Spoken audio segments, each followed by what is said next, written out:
Our chief White House correspondent, as we continue to watch this room, reporters in the room who are gathered now standing along with others. And here comes President Biden after the NATO summit in Washington. Let's listen.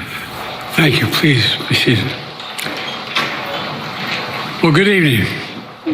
We just concluded this year's NATO summit, and the consensus among the members was it was a great success.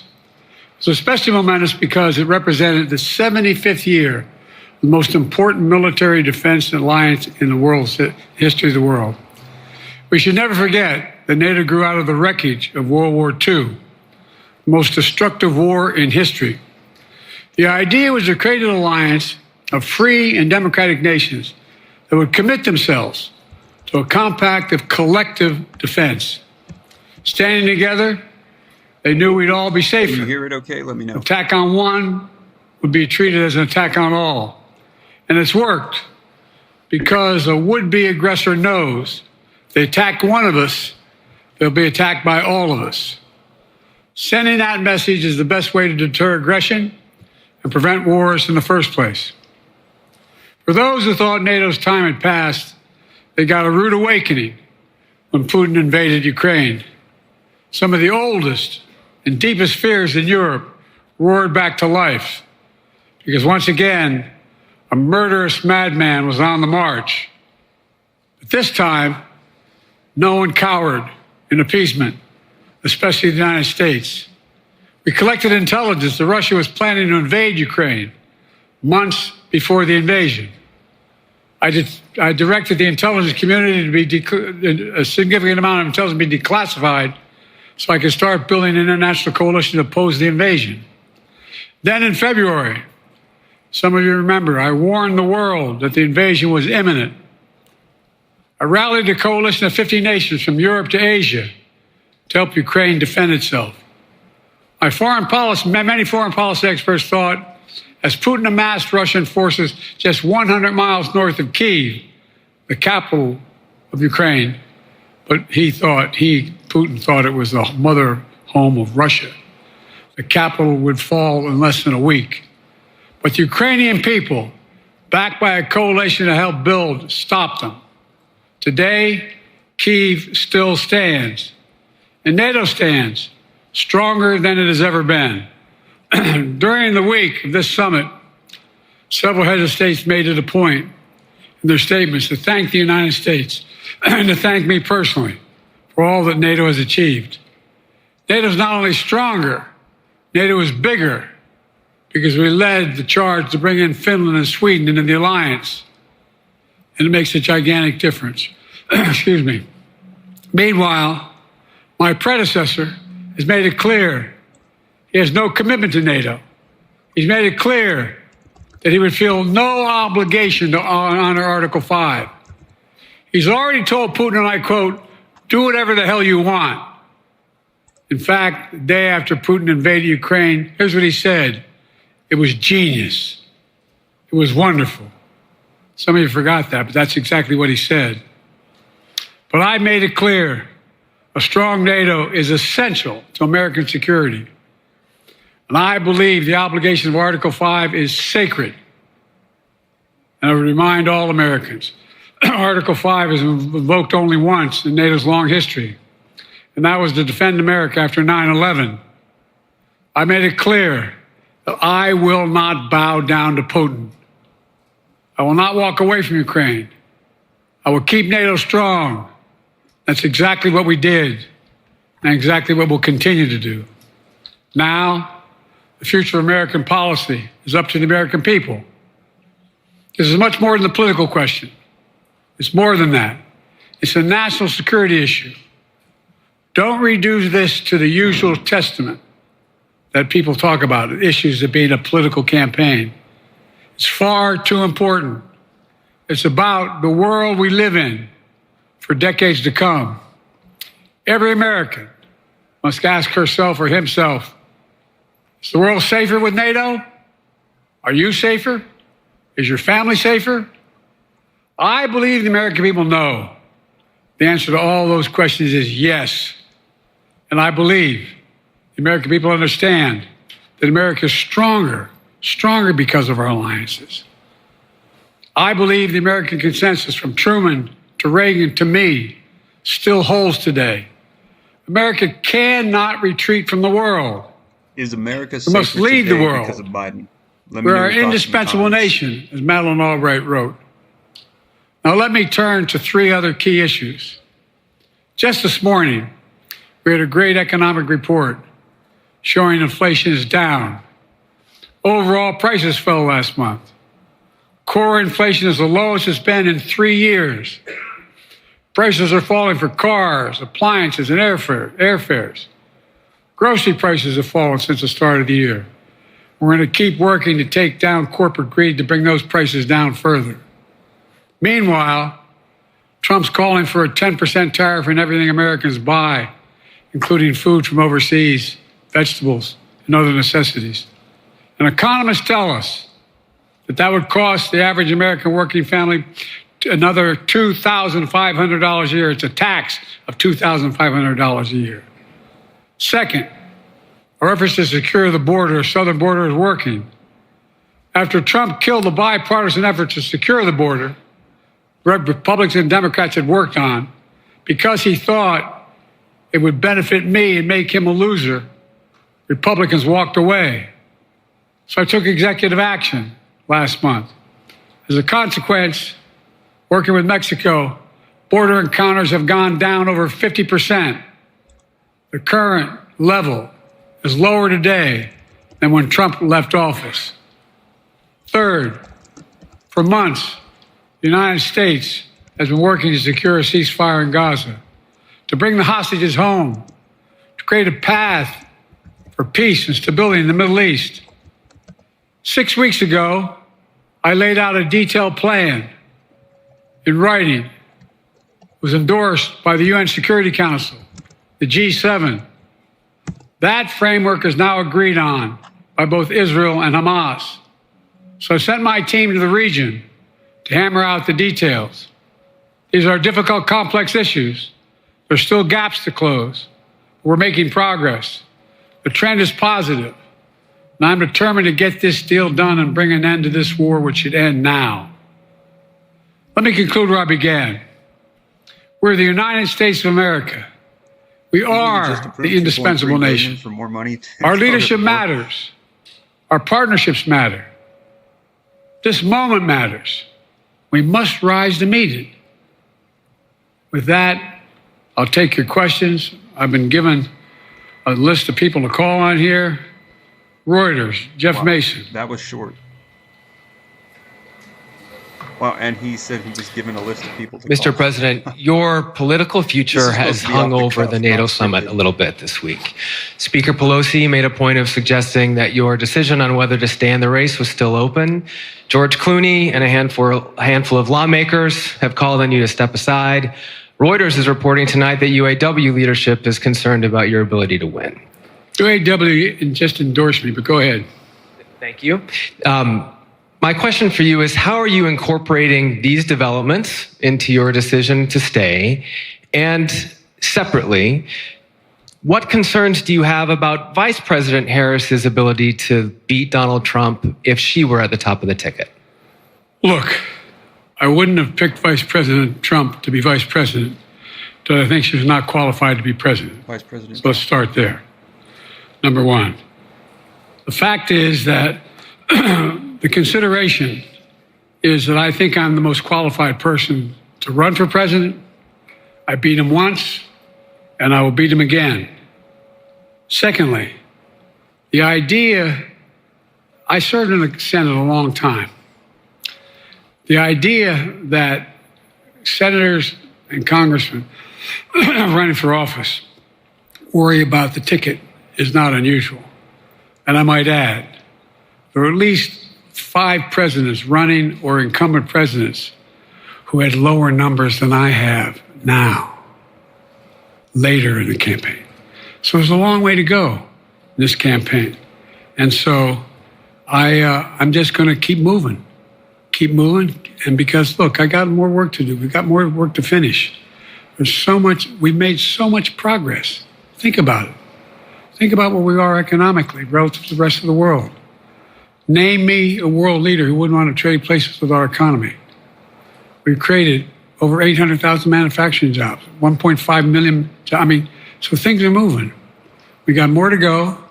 Working class people still need help. Corporate greed is still at large. Their prices, the corporate profits have doubled since the pandemic. They're coming down. And so I'm optimistic about where things are going. Danny Kemp, AFP. Thanks. Thank you, Mr. President. I wanted to ask you about you mixed up President Zelensky and Putin earlier today.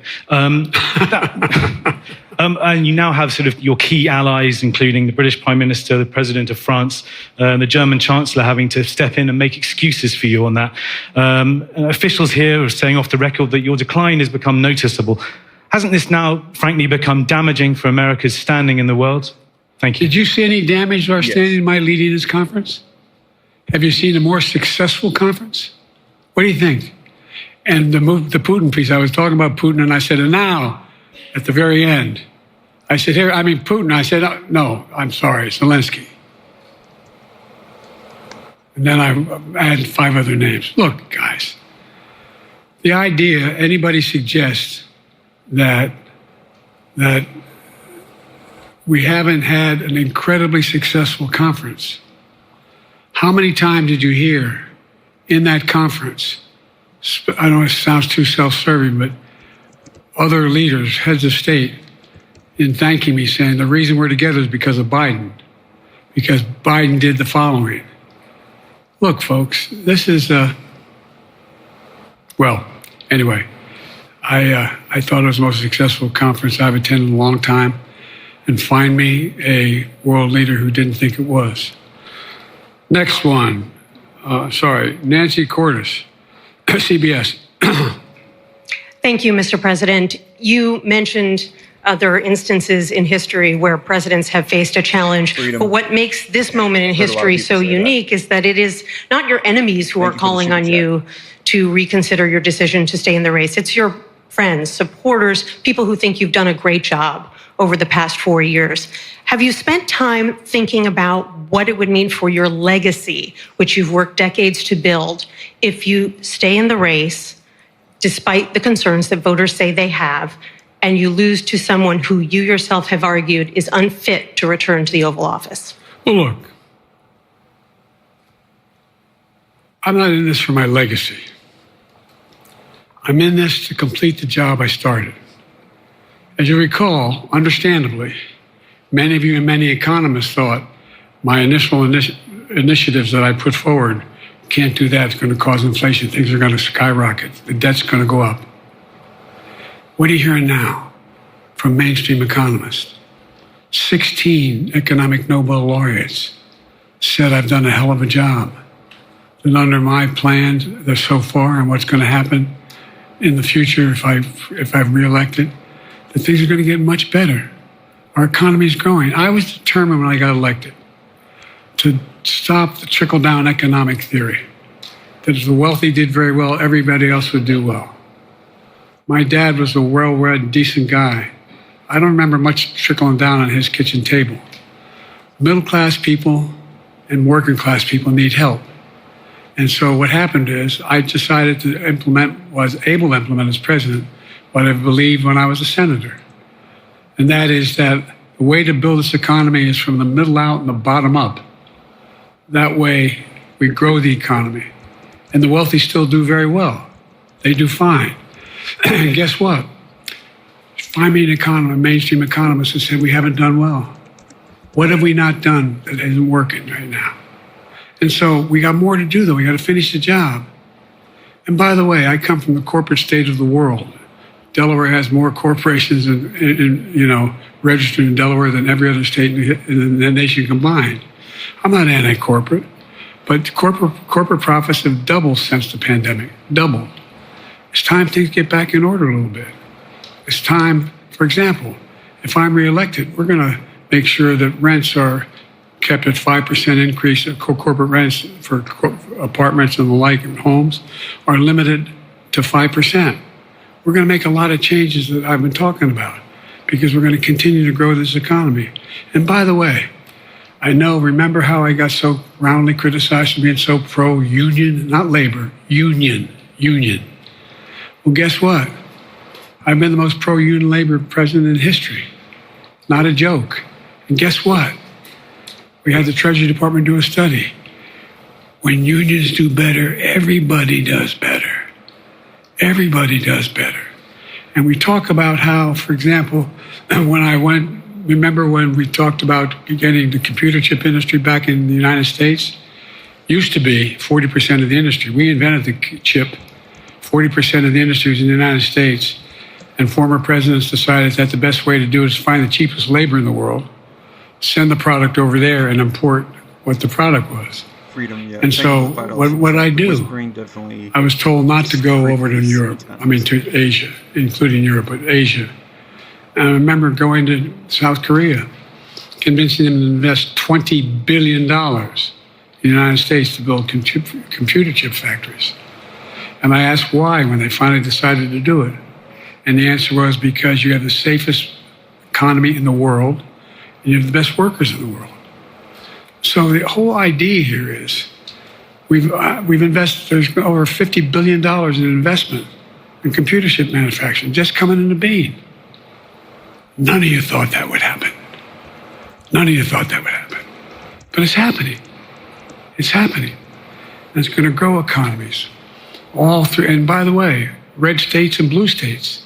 Matter of fact, there's as much in red states as blue states. I've made no distinction. So my generic point is that the idea that we can't continue to build and grow the economy, make it fairer. Like I said, from my standpoint, when the middle class does well, that's when the whole economy grows. The poor have a shot, the wealthy do well, but the wealthy got to start paying their taxes. As a follow-up, sir, you mentioned that your Vice President Kamala Harris would be ready to serve on day one. Can you elaborate on that? What is it about her attributes and her accomplishments over the last 4 years that make her ready to serve on day one if necessary? First of all, the way she's handled the issue of freedom of women's bodies to have control over their bodies. Secondly, her ability to handle almost any issue on the board. This was a hell of a prosecutor. She was a first-rate person, and in the Senate she was really good. I wouldn't have picked her unless I thought she was qualified to be president. From the very beginning, I made no bones about that. She is qualified to be president. That's why I picked her. Felicia Schwartz, Financial Times. Thank you, Mr. President. The presidency is the most straining job in the world, and it's 24/7. How can you say you'll be up for that next year, in 2 years, in 4 years, given the limits you've acknowledged that you have today? The limits I've acknowledged I have? There's been reporting that you've acknowledged that you need to go to bed earlier and your evening around 8. That's not true. Look, what I said was, instead of my every day starting at 7 and going to bed at midnight, it'd be smarter for me to pace myself a little more.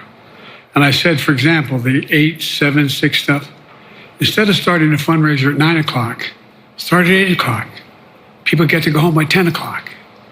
That's what I'm talking about. I'm not talking about, and if you looked at my schedule since I made that stupid mistake in the campaign, in the debate, Can you hear me? I mean, my schedule has been full bore. I've done, where's Trump been? Riding around in his golf cart, filling out his scorecard before he hits the ball? I mean, look, he's done virtually nothing.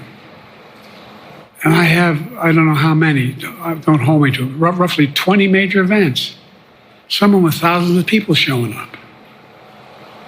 And so I just think it's better.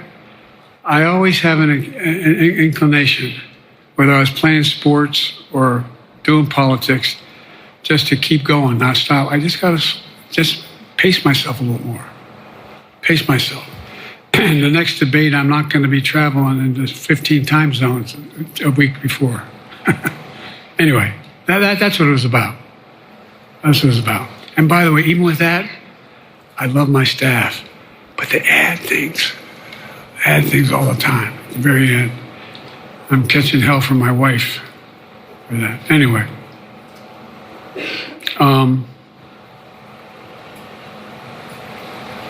I'm sorry, Zeke Miller, Associated Press. Thank you, Mr. President. Two questions for you. First, on the NATO summit, President Zelensky, in your meeting with him, he pressed you to lift your limitations on the Ukrainian use of American weapons, saying that, in his public remarks afterwards, saying that Ukraine cannot win the war unless those limitations are lifted. Are you reconsidering your position on that? And then secondly, following up on Felicia's question there, leaders of your own party have said that they're not worried about that debate. They're worried about the next bad night and the bad night after that. How can you reassure the American people that you are up to the task and that there won't be more bad nights at a debate stage or somewhere else? First thing about Zelensky asking for the ability to strike deep into Russia. We've allowed Zelensky to use American weapons in the near term, in the near or abroad, into Russia. Whether or not he should be attacked. For example, should Zelensky, he's not. If he had the capacity to strike Moscow, strike the Kremlin, would that make sense? It wouldn't. The question is, what's the best use of the weaponry he has, the weaponry we're getting to him? I've gotten a more long-range capacity as well as defensive capacity. And so our military is where I'm following the advice of my commander-in-chief, the chief of staff of the military, as well as the Secretary of Defense and our intelligence people. And we're making a day-to-day basis on what they should and shouldn't go, how far they should go in. That's a logical thing to do. Second question related to bad nights, sir. How can you reassure the American people that you won't have more bad nights, whether they be on a debate stage or it's a matter of foreign policy? Well, I tell you what, the best way to assure them is the way I assure myself. And that is, am I getting the job done? Am I getting the job done? Can you name me somebody who's gotten more major piece of legislation passed in 3.5 years? I created 2,000 jobs just last week. So if I slow down, I can't get the job done. That's a sign that I shouldn't be doing it. But there's no indication of that yet. None.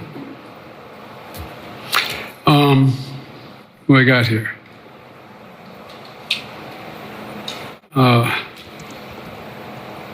Merrick, Pulaski Radio. Thank you, Mr. President. How are you? I'm well. The elections in the US have consequences around the world. You have pretty high standing in Europe. I just asked President Macron about you, and he said we are happy to have him as the President of the United States. But there is a concern. Many people in Poland and across Europe are worried that the former president may win the election. And there's a lot of concern that Donald Trump may weaken NATO, stop supporting Ukraine, or push Ukraine to give up territories to Russia. They're correct. And yourself was warning just 2 minutes ago about it. So my question is, do you think that Europe will be left on its own if Donald Trump wins the election? And what's your advice to European leaders to prepare for possible US disengagement? Well, look, I think, how can I say this without sounding too self-serving? I'm not having any of my European allies come up to me and say, Joe, don't run. What I hear them say is, you've got to win. You can't let this guy come forward. It'd be a disaster. It'd be a disaster. I mean, I think he said in one of his rallies, don't hold me to this, recently, where NATO, I just learned about NATO or something to that effect. Foreign policy has never been his strong point. And he seems to have an affinity to people who are authoritarian. That worries, as I tell you from Poland, that worries Europe. That worries Poland. And nobody, including the people of Poland, think that if he wins in Ukraine, he's going to stop in Ukraine, that that's going to be the end of it. And so what I can say is, I think I'm the best qualified person to do the job, to make sure that Ukraine does not fall, that Ukraine succeeds, that the European alliance stays strong. You may recall, no one was talking about Finland joining NATO. I remember talking to Putin right after we got elected in Geneva, and he was talking about what we should do. We couldn't be in Eastern Europe, etc. And I said, you're looking for the Finlandization of Ukraine, because you're going to get the NATOization of Finland. And about 4 weeks later, I got a call. No, that's not true. Probably 5 months later, from the president of Finland, could he come and see me? In my office. I invited him to the Oval Office. We sat down and talked. He said he wanted to join NATO. Could I help?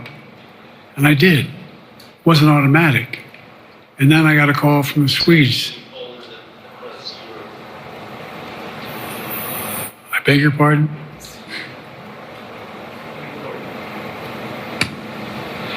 And so Finland joined NATO. 800-mile border is significant. And they were already allies, but they weren't part of NATO. And you heard, I think you heard, maybe, I can't recall what he said in our closed meeting, but he wouldn't mind it being repeated. He said, we decided in Finland, the people of Finland decided they had to be part of NATO. It was in our interest because of the joint ability to be together, to dissuade any attack on Finland. And the same thing with Sweden. It took a lot of selling to some folks, particularly in Turkey and other places, to agree to the expansion. But it expanded. And we're a hell of a lot stronger because of it. We're more secure because of it. And by the way, I was able to get 50 other nations, 50, to support Ukraine. 50. We were able to bring about a coalition of Europe and Asia, Japan and South Korea. I just we talked about AUKUS, and we talked about the relationship between Australia, New Zealand, Is this Japan, his campaign? South Korea, Is this speech the United working States. for Biden? Let me know your thoughts in the comments. We're making the world safer and stronger because we have to deal with the new arrangement that exists in the world. The Cold War is over. The post-war era is over. What is going to replace it? And I respectfully suggest I have a pretty good idea what that should be. I've convinced a lot of people to follow it. And we're just going to get stronger. David Sanger. Where's it? Thank you, Mr. President. Be nice, David. Mr. President, the NATO declaration that was issued yesterday was very notable because it described China as a decisive enabler of the war in Ukraine for its provision of critical goods to the Russians. That's part of a broader partnership that seems to have cemented in place in the past 2 or 3 years. I think one that you were a little bit doubtful of when we asked you about it some time ago. So I'd be interested to know whether you have a strategy now of trying to interrupt the partnership between China and Russia, and whether or not in a second term you would pursue that, if you could describe that strategy to us. And along the way, could you also tell us whether you think, just to follow up on Felicia's question, that if you were in a room with Vladimir Putin again, the way you were 3 years ago, or with President Xi, that a few years from now you will be able to go negotiate with them, handle them one-on-one? Well, the first part of the question is, we discussed and I raised in the NATO summit, and for China and others raised, the future of China's involvement, what they're going to do, what they're doing with Russia in terms of accommodating, facilitating, They're getting access to additional. They're not supplying weapons themselves. They're supplying mechanisms for them to be able to get weapons. And China's position is basically, and I've spent more time with Xi Jinping than any world leader has, over 90 hours since being vice president all the way through, for real. And by the way, I handed all my notes. But my point is that Xi believes that China is a large enough market that they can entice any country, including European countries, to invest there in return for commitments from Europe to do A, B, C, or D, or not to do certain things. What's happened is we had a long discussion about what we have to make clear. China has to understand that if they are supplying Russia with information and capacity, along with working with North Korea and others to help Russia in armament, that they're not going to benefit economically as a consequence of that by getting the kind of investment they're looking for. And so, for example, we're in a situation where, and we've reestablished direct contact with China after that, remember the balloon, quote unquote, going down, and all of a sudden things came to an end? Well, we set up a new mechanism. There's a direct line between Xi and me, and our military has direct access to one another, and they contact one another when we have problems. The issue is that we have to make sure that Xi understands there's a price to pay for undercutting both the Pacific Basin as well as Europe, and as it relates to Russia and dealing with Ukraine. And so for example, if you want to invest in China, as you know this area really well, want to invest in China, you have to have a 51% Chinese owner. You have to make sure that you do by their rules. And you don't have the authority, and you have to provide all access to all the data and information you have. There was a while there, as you recall, the last administration and other administrations, where the access to that market was enticing enough to get companies to come in because they had access to over 1 billion people in a market, not 1 billion, but a lot of people in the market. And so they were doing it. But that got curtailed when we started saying we're going to play by the same rules.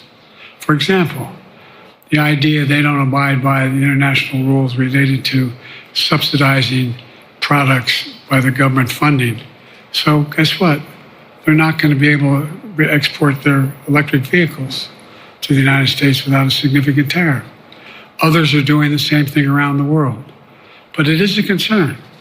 It is a concern that you have both China, North Korea, Russia, Iran, countries that are not necessarily coordinated in the past, looking to figure out how they can have impact. Do you have a strategy to interrupt that impact? Yes, I do, but I'm not prepared to talk about the detail of it in public. And I think you'll see that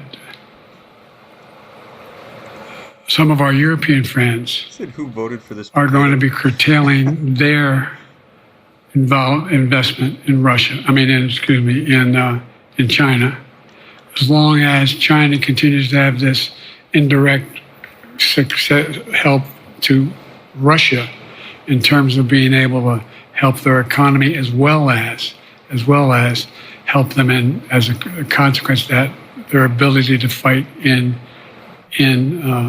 Ukraine. The other thing that we talked a lot about is that, and I raised it, and I didn't hear any. I can't swear that everyone agreed because not everyone got to talk about it, but we need a new industrial policy in the West. For example, we talked about how both the EU as well as NATO has to be able to begin to build their own munition capacity, has to be able to generate their own capacity to provide for weapons and the ability to, it came as a surprise to some of us how we had fallen behind in the West in terms of the ability to construct new material, new weaponry, new everything from vehicles to weapon systems. And so one of the things that came out of this was we're going to be meeting again with a number of my colleagues, my European colleagues, is what do we do to increase the capacity of the West, particularly in Europe and Japan, to be able to generate kind of ability to produce their own weapon systems. Not just for themselves, but to be able to generate that. It's the same, it's what Russia's trying to figure out. That they went to China and they didn't get the weapons, but then they went to North Korea. But we're going to be in a position where the West is going to become the industrial base for it to be able to, the ability to have all the defensive weapons that we need. That was a discussion as well. Mr. President, I'm not sure you answered on whether you would be ready to go deal with Putin and Xi 2 or 3 years from now. I'm ready to deal with them now and 3 years from now. Look,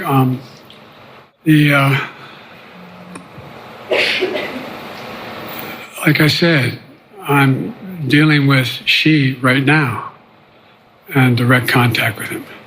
I have no good reason to talk to Putin right now. There's not much that he is prepared to do in terms of accommodating any change in his behavior. And but there isn't any world leader I'm not prepared to deal with.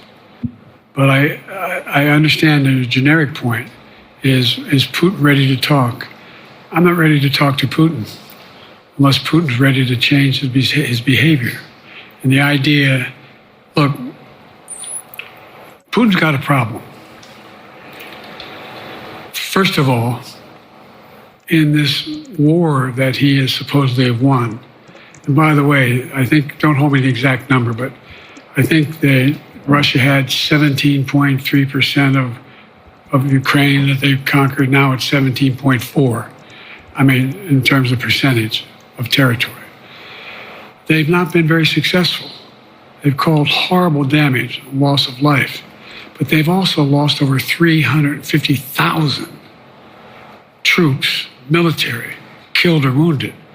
They have over 1 million people, particularly young people with technical capability, leaving Russia because they see no future there. They've got a problem. But what they do have control of is they are very good at controlling and running the public outcry that relates to how they use mechanisms to communicate with people. They lie like hell to the constituencies. They lie like hell about what's going on. And so the idea that we're going to be able to fundamentally change Russia in the near term is not likely. But one thing for certain, if we allow Russia to succeed in Ukraine, they're not stopping in Ukraine. I recommend, I know you know this because you've written about it, read Putin's speech after they moved in, what it was all about in Kyiv. It wasn't about just, anyway, read what his objective is. And anyway, but so I think that I'm prepared to talk to any leader who wants to talk, including if Putin called me and wanted to talk. Last time I talked to Putin was trying to get him to work on an arms control agreement related to nuclear weapons in space. That didn't go very far. So my point is, I'm prepared to talk to anybody, but I don't see any inclination.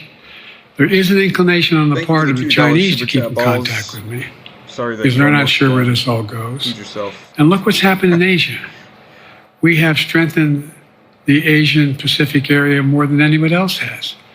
We just put together with, today I brought on, I asked our NATO allies that we bring on the group from the South Pacific, Australia, New Zealand, Japan, Australia. I already mentioned Australia. And I met twice now, I think, with the 14 leaders of the Pacific Island nations. And we've slowed down what's going on there. We've slowed down China's reach. But there's a lot of work to do. This is a moving target, and I don't take it lightly. Sam from NPR. Thank you, Mr. President. Asma Khalid with NPR. I have two questions. Earlier, you spoke about the ceasefire plan between Israel and Hamas. We're now looking at 10 months of war, and I'm curious if there's anything that you feel personally you wish you would have done differently over the course of the war. And then secondly, if I may, I wanted to ask you about your presidential campaign. I remember covering your campaign in 2020, and there was a moment where you referred to yourself as a, quote, bridge candidacy, a transition to a younger generation of leaders. I want to understand what changed. Two things. Let's go back to when you talked about would I have changed anything that's happening with Israel and the Palestinians and the Palestinian movement. The answer is, as you recall, from the very beginning, I went to Israel, but I also got immediate contact with al-Sisi in Egypt. I met with the King of Jordan.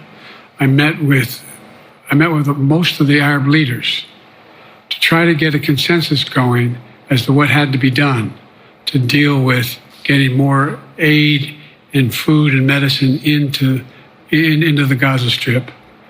And we pushed it really hard.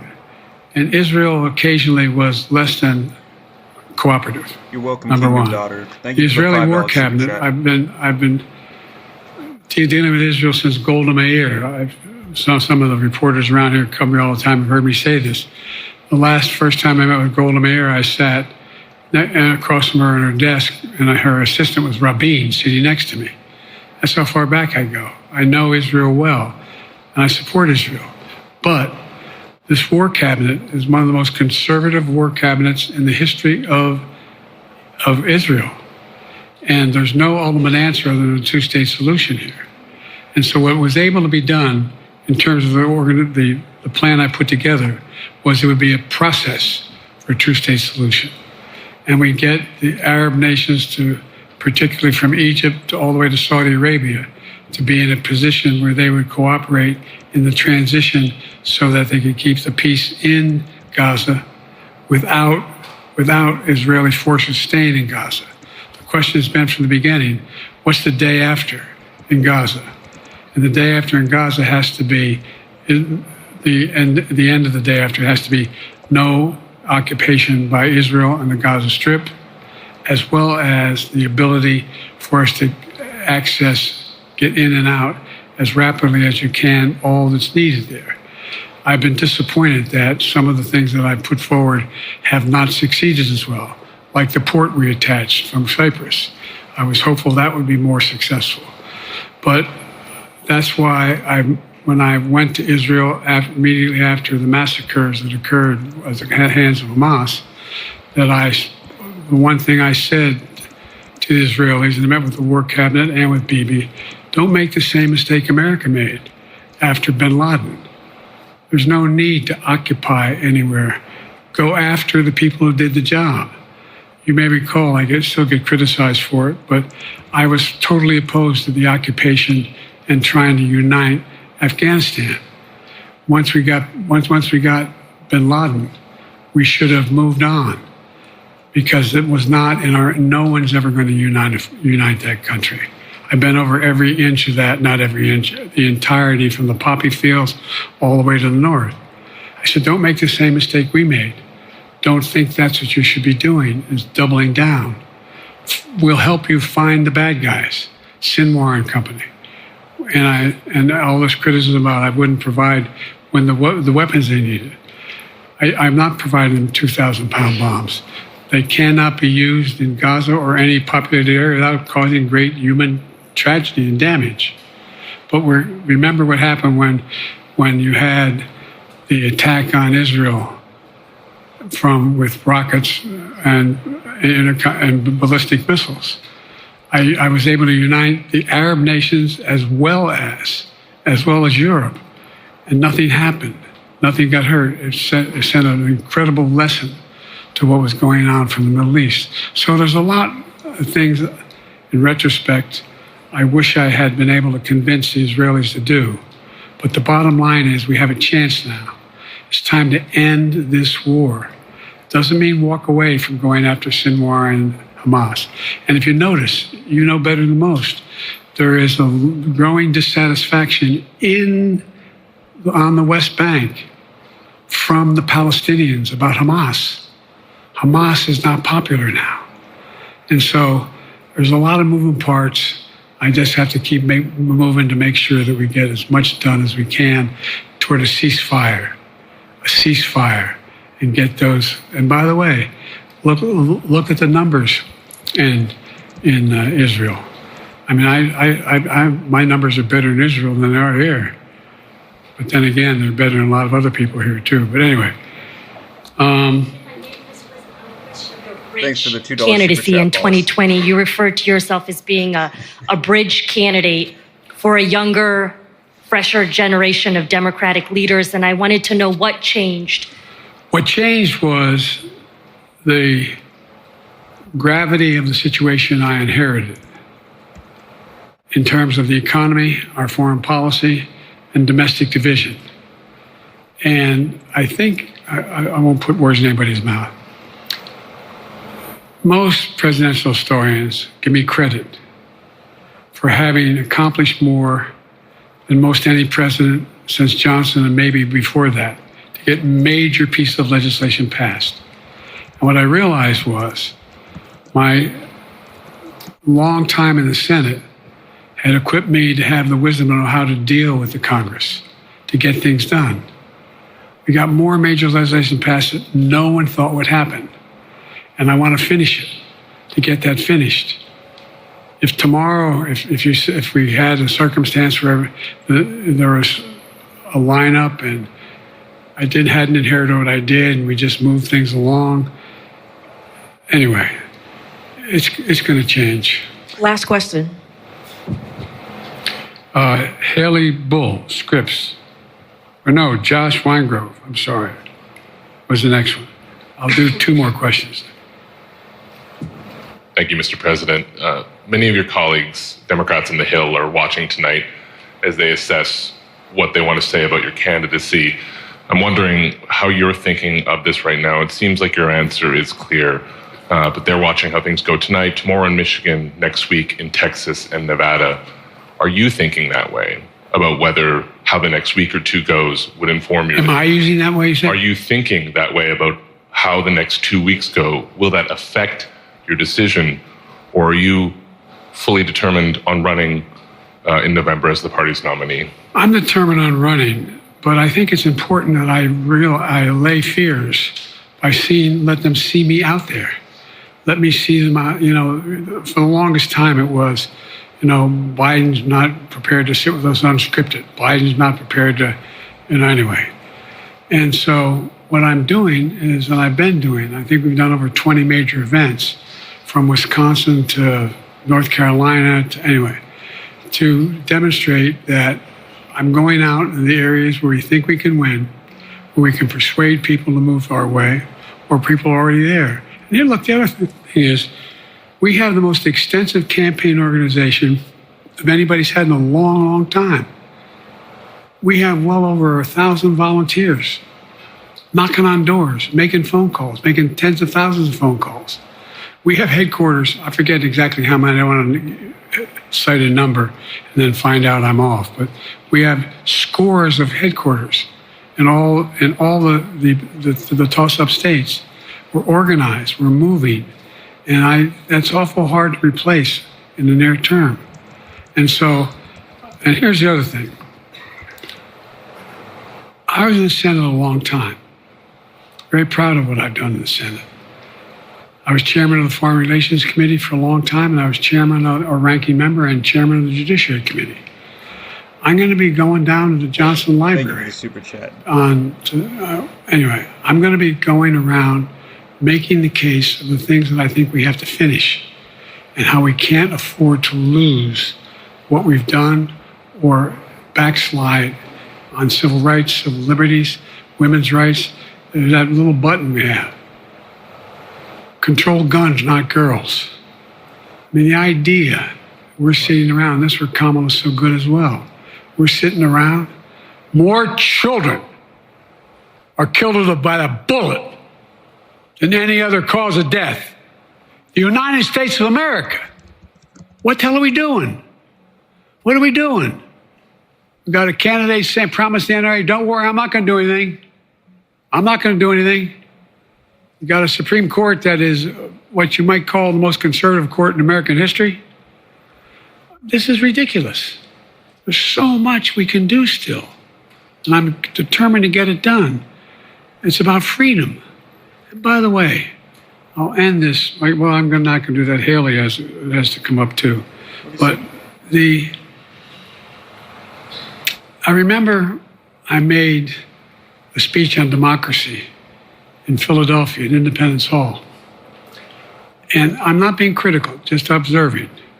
The bulk of the press, what the hell is he talking about that for? Democracy.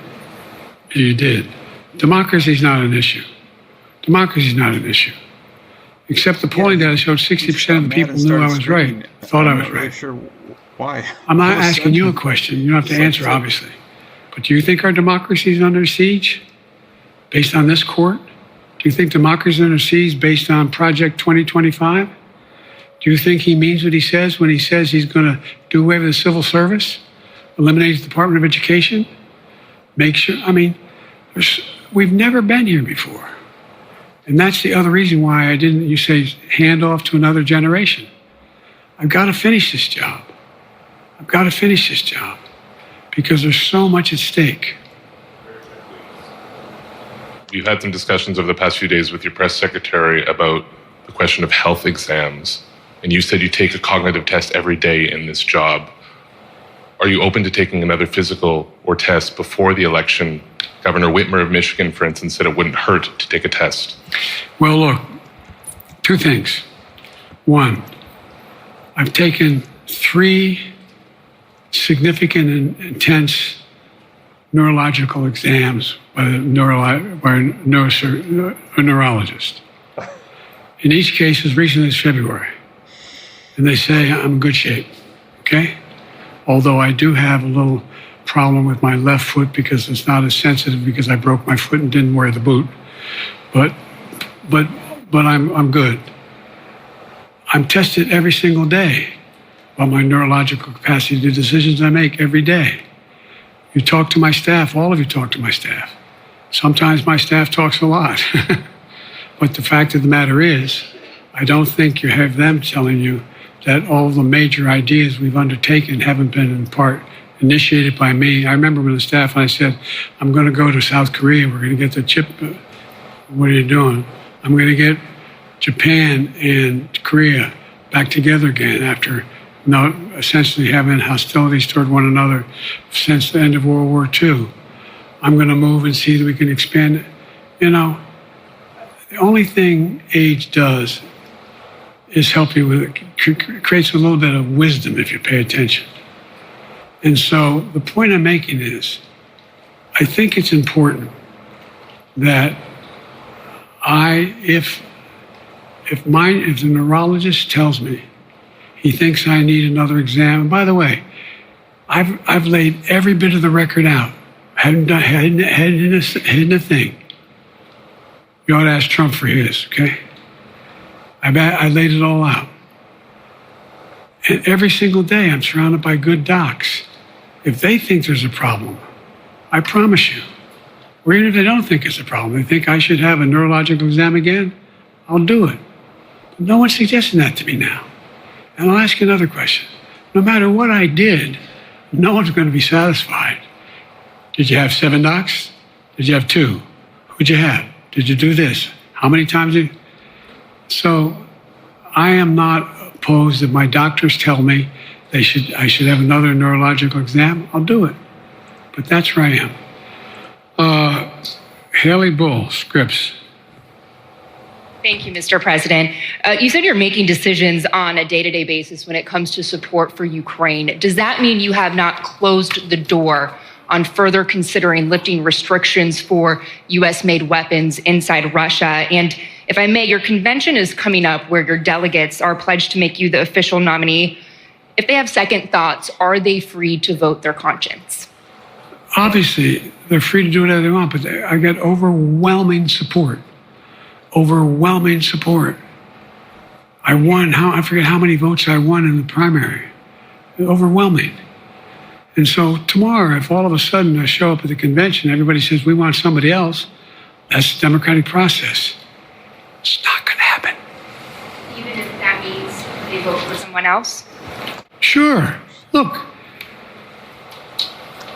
I'll end this with this.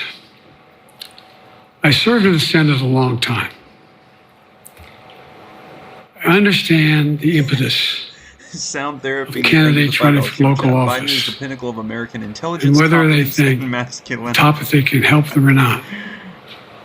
In my state of Delaware, which was a very, at least it was a red state when I started, in terms of where you now talk red and blue. I don't recall most of the Democratic presidents winning my state when I was a candidate. The truth of the matter is, I understand the self-interest of a candidate. If they think that, running with Biden at the top is going to hurt them, then they're going to run away. I get it. But so far, go and look at the polling data in their states. Look at the in-depth, and by the way, I think you'd all acknowledge, and you're all experts. I'm not being solicitous about the president. You're experts on this stuff. How accurate does anybody think the polls are these days? I can give you a series of polls where you have likely voters, me versus Trump, where I win all the time. When the unlikely voters vote, he wins sometimes. So bottom line is all the polling data right now, which I think is premature because the campaign really hasn't even started. I mean, it hadn't started in earnest yet. Most of the time, it doesn't start till after September, after Labor Day. So a lot can happen.